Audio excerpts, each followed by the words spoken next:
Podcasters are not sort of one type of group. There's not one kind of podcaster. In fact, I want to talk today about 3 kinds of podcasting so that you can make sure that you are podcasting in the way that is going to allow you to meet the goals you have set for your show. Because if you're following a strategy built for another kind of podcaster, you're never going to get to the destination you're working towards. Welcome to the More Profitable Podcast with Stacey Harris. I'm Stacey, and this is the spot to learn more about the strategies, tactics, and tools you need to build your more profitable podcast. My team and I work every day with podcasters like you to shift shows from frustrating time sucks to productive members of your sales team, because your show should be built to generate and convert leads. So let's get into it. We're here. It's time. Let's dig into this. Let's talk about the 3 kinds of podcasters there are. I want to be really clear. The purpose in this conversation is not for you to go, oh yeah, that's the kind of podcaster I am, so I'm all good. I want you to listen to some of the ways we describe this and some of the strategies that each of these types of podcasters can be using. And make sure that the podcaster you identify as is clear in your execution, right? So this is one of those things where if you have to ask, or if you have to tell me you are, probably not. Like, nobody who is really a nice person has ever introduced themselves as a nice person, right? Like, we just know who nice people are. And oftentimes somebody telling you that they're a nice guy is kind of a red flag. We all know this. And so I want to sort of translate that here. If you have to tell me you're a podcaster who's using their podcast to generate, educate, and convert right fit clients, and I can't tell from your podcast, there's a disconnect. There's a problem. And that's really the purpose of today's episode, is for you to do a check-in, for you to do a self-assessment and be clear that the kind of podcast you want to be is the kind of podcast you're building. The strategies you're following, the work you're putting into it are going to move you in the direction of being the kind of podcaster you want to be. Now, if as we're listening to this, you're like, wow, that's really crazy, I would love to meet other podcasters like me, which I'm sure is exactly what's going to happen, then you're going to want to join us. That was a terrible segue, but you're going to forgive me and go with it. But you're going to join us over at the Podcaster Roundtable. Head on over to uncommonlymore.com/roundtable. You will see the date and time for our next roundtable discussion. This is your opportunity to get your podcaster questions answered, which is why I wanted to make sure I mentioned it here. Because if as we're moving through this, you're like, I think I want to be this kind of podcaster, but I'm actually doing this. Or, hey, I want both of these things. What does that mean? That's a great place to bring those questions, because it's all built to be Q&A. The Podcaster Roundtable is really about coming in and getting some support, getting some perspective, being able to get somebody outside of your show and outside of your business to give you some insights. That somebody's me. And what is incredible is oftentimes in the chat, or they'll even unmute, you'll find other podcasters also jumping in, offering support, offering perspective. So head on over to uncommonlymore.com/roundtable and reserve your seat for our next Podcasting for Profitability Roundtable. I would love to see you there. What do you say we dig into our first podcaster type? This is the one that is probably going to be the least common amongst the people that listen to the show. I have one of these now, which I haven't really told anybody. And honestly, I haven't released anything for in a couple of weeks. But the first category is hobbyist. And these are frequently the people you will see eating up a lot of space in free Facebook groups, and often are the first ones to give advice, which I find a little interesting. Your show's goal is for there to be a show. This is for you. That's it. There's not a larger mechanism you're trying to build. There's not something you're trying to really monetize. It's you want to talk about this thing. You want to have this discussion. You want to share these stories, whatever that looks like. For me, like I said, I launched one of these on my birthday this year.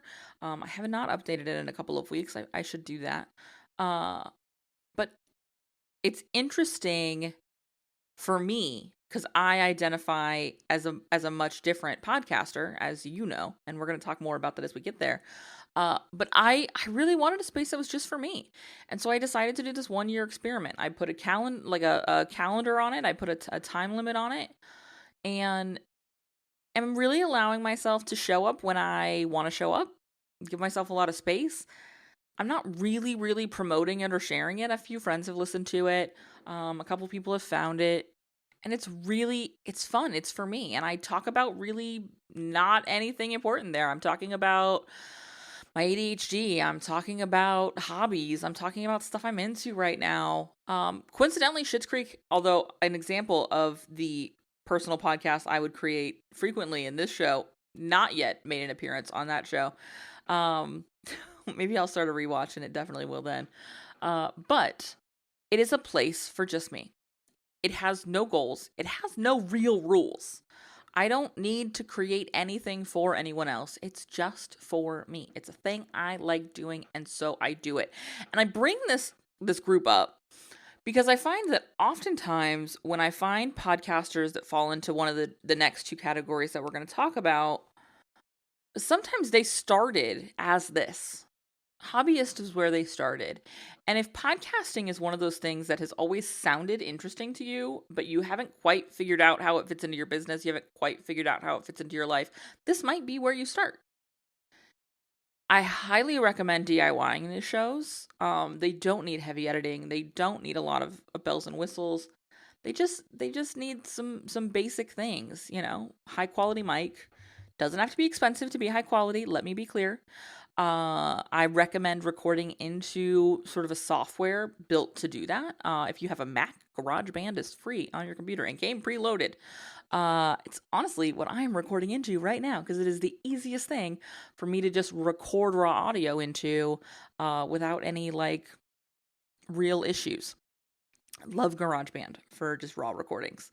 If you do not have a Mac, maybe you are a PC girly, then I highly recommend something like Audacity. Now, Audacity can feel a little overwhelming. Honestly, so can GarageBand. There's buttons and controls and switches and all sorts of stuff on the screen. Just record, and then make sure it sounds good, and then start playing with settings. There are a ton of YouTube tutorials. Remember, if you're fitting in this category, if you're identifying as hobbyist, this is part of the fun. This is part of the enjoyment. And so don't jump right to who do I get to do this for me. Instead, find ways to make it work for you. That could also be like recording into something like Descript, where you can edit by sort of, I call it by site. Like you can edit based on the transcript. There's also some AI tools in Descript that'll help clean stuff up really quickly for you. But this isn't something you need to be spending a ton of money or a ton of time on. It's built for you. And if you're somebody, like I said, who's not really sure how this fits into their business, or they're not really sure how they want to monetize it yet, start here. Because the biggest gift of hobbyist podcasters, the biggest gift of this kind of show is it allows you to put in the reps. Very simply put, it allows you to put in the reps.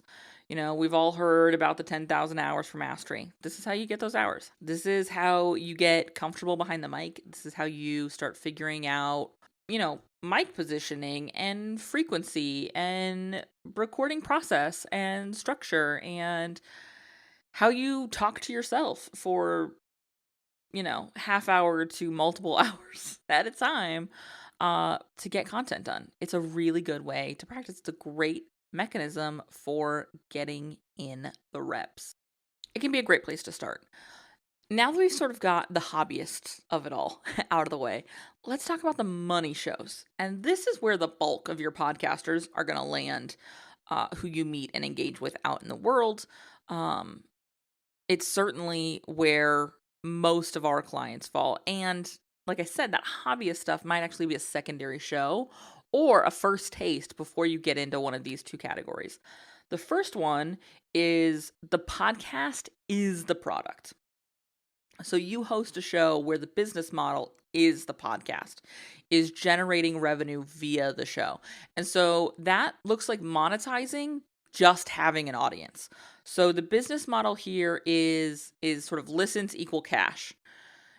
You're funding this project with things like sponsored ads, full-on sponsored episodes or guest appearances, maybe merch, brand partnerships, things like that. What you're monetizing is not your information, is not your expertise. It is the content. It is the audience. Another way these are often monetized is via something like a Patreon, right? But the podcast is the product. There's not a course you then sell. There's not working with you. There's just more content. So if we want to think about this in the context of something we might be more familiar with, think about like a YouTuber or a TikTok content creator or an Instagram content creator or an influencer, right? They are people whose revenue, whose income is based on the consumption of their content, not moving them into something else. Just being here, just paying attention to me is how I get paid. This is not true for the kinds of shows we produce. This is not true for any of the shows I run. But this is absolutely the business model of, like, when you think of a big celeb run podcasts, this is that. When you think of your favorite influencer, this is the kind of show they have. This is the kind of podcaster they are. They are podcasting as a product. Here's the thing with this. It is about butts in the seats, and it's never been harder to do this. It genuinely hasn't, because for a long time, data in the podcast world has been the wild, wild west. And let me be completely transparent. It still is. There have been improvements. There have not been changes. It's still, in my opinion, the least effective way for most of us, to really see the impact of our show. However, if this is your business model, podcast is the product, it's really important, because all of your paydays are going to be dependent on your download size, your audience size. The amount you can get from an advertiser is going to be directly tied to how many people they think might hear it. That's your downloads, that's your listens, that's those metrics. And so it becomes really imperative to be not just getting those listeners, but to be getting them back and to be consistently filling that pool with new listeners. This is when we talk about going wide instead of narrow, right? We're looking to get as many people as we can listening to the show and listening to the show consistently, because that's how we're going to get money in. This became more difficult recently, which we've talked about a little bit here on the show, when Apple rolled out their update to how downloads happened. So now, in case you haven't heard, as of October of 2023, when you have a subscriber rather, who has subscribed to the show but has not listened to one of the last 5 most recently released episodes, and or anything in the last 15 days, they will not automatically download the next episode. And so in Facebook groups, you have been, for the last several months, seeing a lot of people going, where did my downloads go? Where did my listeners go? And the reality is no one really went anywhere. We've just stopped reporting the fluff, the extra, the people who listened to your show once upon a time but haven't been listening lately. Those are no longer factored in. So we have more clarity around our active listenership with the data and the metrics that we're seeing now. Again, it's not a perfect system. Absolutely. This is one look at the show, right? This is one look at the data. This is one perspective. But it is, in this business model where your podcast is the product, your content is the product, it's an important number. And so you're going to be needing to make decisions that build your listenership, especially when we talk about retention, when we talk about getting those people back episode after episode. Because if they're following, but they're not listening anymore, that's not helping you the way it used to. You cannot, it sounds kind of mean, but for lack of a better way to put it, pad your numbers with attention you got once upon a time. You've got to be keeping them engaged. Now, this is great from a advertiser perspective, right? They're paying to get in front of an active listenership. They're paying to get in front of an engaged listenership. So no longer do we have sort of like, well, this is roughly how many people should be listening. We have a better idea of here's who's actually listening last month. Here's who actually has listened over the last 90 days. Obviously not like specific names or anything like that, but rough numbers. So A, if you've seen your numbers drop, that's why. But B, you've got to be paying attention to that retention piece. You've got to be building a product that people are coming back to again and again. This is the category where we really talk about a show that's bingeable, a show that is going to keep people hooked in. It's going to keep people there. That is imperative for this category of podcaster. The third category of podcaster, and the kind of podcast we work with, the kind of podcasts I spend the most time with, and frankly, my favorite kind of podcast, because they really favor relationship building, is when your podcast is a sales tool. So for me, the More Profitable Podcast and the Podcast Newsroom sit as sales tools. They sit as marketing levers. They sit as relationship builders. This is a way for you and I to connect weekly and talk podcasting. And from here, I'm not just looking to move you into another episode. I'm looking to move you into another level of conversation. I'm looking to deepen our relationship. And so in some cases, that means moving from the More Profitable Podcast and adding the Podcast Newsroom, jumping over and being subscribed to that, especially, by the way, as we roll out some new cool stuff there in Q2. Or to the roundtable, or to a call with me, or to working with me, right? We're trying to move you from this show to somewhere else.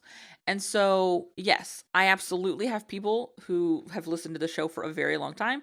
Most of my clients listen to this show. I love when I get emails from my clients going, hey, I heard you talk about this on the podcast. Did I do that? It's so much fun. So it sits as a continuing part of my relationship and my touch points with even people who are already working with me. But it's really built to continue our relationship, to help move anyone who's listening through the decision-making process of if this is the kind of podcast information they want to take in. And I'm talking about this because this, in my opinion, is the category of podcaster least frequently served. When we narrowed our focus and really doubled down on who we wanted to serve and focus in on serving podcasters in 2020, I had that pull in a lot of ways because I have built this kind of show for, now 13 years. And still so frequently as I would do my own continuing education, which I do now. I read and listen and learn and am a part of programs, and I'm always looking to get better, as we all should be, right? Especially in the field that is our expertise. I found so often I'd have to modify the advice. I'd have to run it through the filter of like, well, yeah, great, but like, I don't want listeners for the sake of listeners. I'm not looking to get 100,000 downloads a year. That's not what I need. I'm not looking to get tens of thousands of downloads each and every month. That's not what I need. And frankly, I social media had already made me kind of understand how personally detrimental it was to have a community full of people who were completely disinterested in doing anything, in moving forward with our work, with doing something. They wanted to have an audience full of people really comfortable just consuming when you're trying to help them. You're trying to serve them in some way. And so that's when, for me, it became really clear that I needed to build a space that served this group. And that's why we so passionately say we're for business owners who have a podcast at the center of their marketing machine, at the center of their sales engine. That's the kind of podcasters we work with because they're wildly underserved. Honest to goodness, and like I'm sort of mentally, and I'm sharing this because I know how many of my clients go through this. I'm sort of mentally playing this tug of war right now with myself about how hard I want to call this out, because it is infuriating to me how often I have podcasters come to me who tell me that their primary goal is to quadruple their show in a year. And it's not because I think that's a bad goal, but my struggle is when they can't answer the next question, which is why? Do you have the capacity to work with 4 times as many people?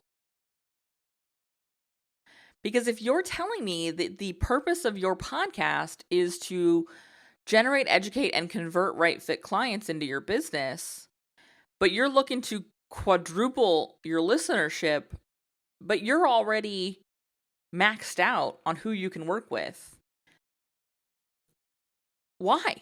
Why are we building this hill? Why are we scaling this mountain? Well, I know that so-and-so said, and then I go look at so-and-so is selling podcast as a product kind of advice. They're helping people monetize a show through advertisers, through premium content subscriptions, through those kind of mediums. They're not building the kind of thing you want to build. Do I want to grow my show? Absolutely, always. Because I'm building a business. Like my work is growing. And so I want my show to keep growing, because I'm only going to be able to keep selling stuff to, the people listening today for so long. At some point, they're either going to buy stuff or they're never going to buy stuff. And I'm going to need new people to sell stuff to, right? Like it sounds a bit cold, but like it's the facts, Jack, right? And so, yes, I want my show to grow, but I have no desire to quadruple the size of my show. You know why? Because I don't have the capacity to work with quadruple the amount of people I work with. We will take on this year, maybe, heavy on the maybe, 2 more production clients in this calendar year. It's the start of Q2 when we're recording and originally releasing this. It is the start of Q2. We will maybe take on 2 production clients this year. Maybe. And they're going to have to be the right fit. Because that's where we are. We've got our intensives, but frankly, a lot of our intensive clients repeat regularly. And so I have spots for 10 new people probably this year that I'll work with doing intensives. I mean, arguably the place we have the most capacity is the Podcasting for Profitability Mastermind, which will run 1, maybe 2 more times this year. I'll probably only run it once more this year. So that's 5 more people as of right now, and that's 10 to 15 a year that I bring in. So if we add that all up, even at our top peak, we're looking at 22 clients in 12 months that I need to bring in. I don't need 100,000 new people to listen to the show this year to sell 25 new people into working with me. I just don't. And so I have to filter the advice and the strategies and the, frankly, mostly tactics that are coming from people who are selling the idea of a podcast as a product business model and talking about it like it's the totality of podcasting, because it's not. And that's why we do this. That's why this podcast exists. That's why the roundtable exists. That's why the newsroom exists. That's why the mastermind exists. That's why intensive exists. That's why we produce the way we produce. Because it is imperative that this audience be working with people who understand the model, understand the goals. Because if you're flooding your show with a bunch of guests who have nothing really to do and nothing really to serve your clients, your prospective clients, which is what your listeners are, your prospective clients, why are you having your VA invite 10 and 20 guests a month trying to find somebody to be on your show? If the goal is to drive sales, if the goal is to get people to book calls with you, to sign up for your one-on-one work, to join your program, to participate and be engaged in your membership, whatever that offer is, then it needs to be about building a relationship with you. It needs to be about educating them into a decision to purchase with you. That means your tactics and your strategies might look different. It's also going to mean your metrics and your numbers look a little different. I'm not trying to sell this audience to an advertiser, so I don't need 10,000 downloads in the first 12 minutes of an episode dropping. That is a completely made up stat. I'm hoping that by the lunacy of it, you will not think that's a real metric, but I wanted to say it anyways. And so as we wrap this up, I'm challenging you to sit down and answer a couple of questions for yourself, right? The first one, what kind of podcaster do I want to be? Do I want to be a hobbyist? Do I want to be a podcast as a product? Do I want to be a podcast as a sales tool? Which model are you pursuing? What do you want? The second question I want you to ask yourself, and this is going to be the more difficult one to answer because it is going to require you to be more honest with yourself, is what kind of podcaster am I right now? Think about what we talked about today. Who we built the show for, where you're getting advice from, the kind of tactics you're following, the kind of tactics you're using, the kind of strategies you're implementing. What kind of podcast behaviors are you executing now? And what category of these three do they fit into? The third thing I want you to look at is if A and B, if your answer to 1 and your answer to 2 do not line up, what's my next step? How do I get closer to my answer to question 1 from my current position, my answer to question 2? In a lot of cases, there's a lot of episodes of this show to listen to that will help you. Even more so, if you're finding that you have built a podcast as a product business model, but you actually want your podcast to be a sales tool because you already had a business model, this is what intensives are good for. Let's have a conversation and talk about if now is the right time for a podcast strategy intensive, because oftentimes this is the first bit of work, is shifting that perspective. Getting an understanding of what my metrics are. What am I looking for? What am I listening for? What assets do I need to build in the next 12 weeks to help my listener understand that this is not a place for simple consumption? Where do I need to do a better job of educating my audience, not just about what I do, but how I can do it for them?